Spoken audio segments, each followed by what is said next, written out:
Hi, my name is Sky, and I have a message for Sean Hannity, and this is in response to his America the Greatest Nation series. A couple things in the video that I kind of want to respond to.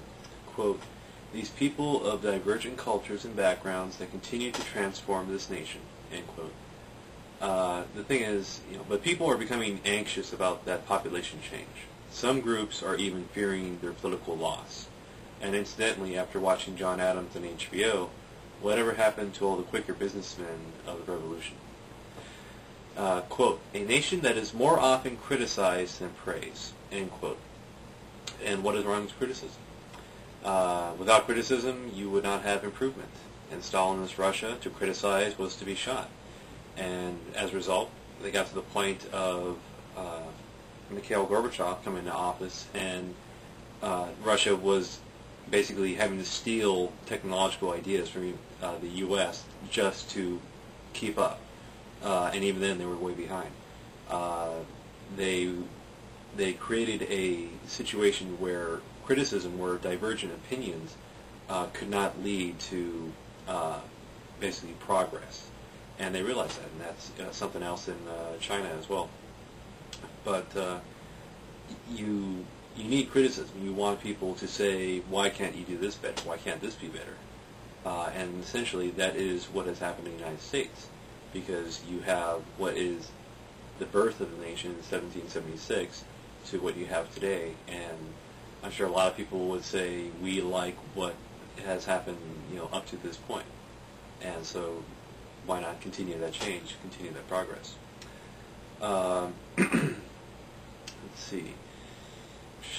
Without criticism, you would not have improvement in Stalinist Russia. In Stalinist Russia, to criticize was to be shot. Is that not evil? Therefore, to criticize and allow that expression is not evil, correct? Secondly, is not the Statue of Liberty a gift from France that greets visitors and immigrants? And criticism should be heeded. Without critics, movies would be bland, chefs would be lazy and not host their own TV shows. And you fail to display what I feel is a more true sense of the American spirit, the voice of challenge, the critique, the question, the ability and the validity to speak your mind to something and to let your voice be heard, regardless of your position or station. The same spirit that we Americans share with each other, maybe more at the bar than anywhere else, should be allowed and encouraged in our foreign neighbors. And then guess what? They can fly in to our land, marvel at how things really are, and go home, and who knows, their opinion might be changed, and the U.S. economy benefits from foreign tourism. Quote, "France has failed to integrate a Muslim society, as evidenced in a riot a few years ago," end quote. The U.S. has had repeated racial and ethnic riots, marches, protests, challenges, bloodsheds, shootings, lynchings, and martyrdoms since its birth.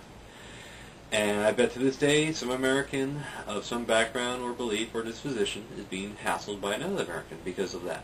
And it starts in school, and teachers need to recognize that and encourage integration and assimilation. That is what will lead to a stronger economic status for all ethnic groups, and therefore, and thus the nation as a whole. Because if you have rich people and poor people, the rich people, they're able to do so much, the poor people can't do anything because they're poor. So the rich people have to be taxed to take care of the poor. Why not try to help the poor people not be so poor? So that way you spend less resources helping the poor. And it's more, everybody can contribute to the general success of the landscape. So by the middle class disappearing and more people relying on support from the government, you're weakening the nation. So, anyways, let's see. Muslims in America do generally enjoy peace and prosperity in our society, because the very framework of our society is you are the individual, we are the government. Make ourselves, and we the government make ourselves accessible to you. And whatever you want to buy, have at it. Even Japanese people enjoy how America allows them to be less rigid in behavior and social standing. Quote, "China, our so-called Asian rival," end quote. This is just a weird statement to have and think about, even despite one outright war between the U.S. and China and Korea. And then the weird thing of how China did not aid communist Vietnam It was against the Russian communists. Also, do not forget that the U.S. gave China $1 billion at the time, worth of aid to China before America got involved in World War II, during World War II, and after World War II, and that was to the Chinese Democrats, or the KMT. And incidentally, the Tiananmen Square student riots appear to have been scheduled to take place during the visit of American diplomats, and I think even Ronald Reagan, President Ronald Reagan at the time. Now even blogs of dissent can lead to arrest warrants and imprisonment. So, quote, "Our Constitution guarantees freedom of religion," end quote. Have you heard about the non-deist congregations not being recognized by the government? Quote, "Including our well-intentioned liberal friends attack everything American," end quote. Well, sir, attacking everything American cannot be a bad thing. I mean, I would certainly like a little reminding every once in a while of what it means to be an American, and that is either through another country's human rights atrocities, or examinations of our history and culture, or examples where the American system failed someone or something. Because if attention is not brought to what we do as Americans, either by some other's actions or by actions we witness, or even our own, we become despondent with what we are doing, and become distant from the tasks set before us, especially if what we do is part of what is America. Basically, if people are upset with nuclear plants, they raise awareness, write articles, people march, legislators get pressured, and for how many years now are there no new power plants built in the U.S.? How many Western films featuring cowboys and Indians killing each other, and how many cases inaccurately? Do you think it better to have a more accurate depiction of a real historical event rather than a stylized mythology? Is that not what critics of America do? And conservatives do this too, as I've noticed. Quote, "Our food is uniquely American," end quote. Our food is adaptations of various people to the resources at hand. The fact that restaurant chains developed in our society is an interesting byproduct, and like any other product and service, businesses will seek to expand their markets. Of course, places like KFC do tend to get attacked. Get attacked in some countries as surrogate representatives of Western and American society. Quote, "Due to the popularity of American movies," end quote, something I like to keep in mind is that the U.S. has an economy that can support generating several multi-million-dollar films each year. Countries like Japan and Britain can put out a high-budget film every few years. Action and sex do not need translations, and even our own entertainment system is based on appealing to the lowest common denominator. So I'm sure a lot of material is accessible to other people despite the language barrier because there's less cerebral requirement for the entertainment.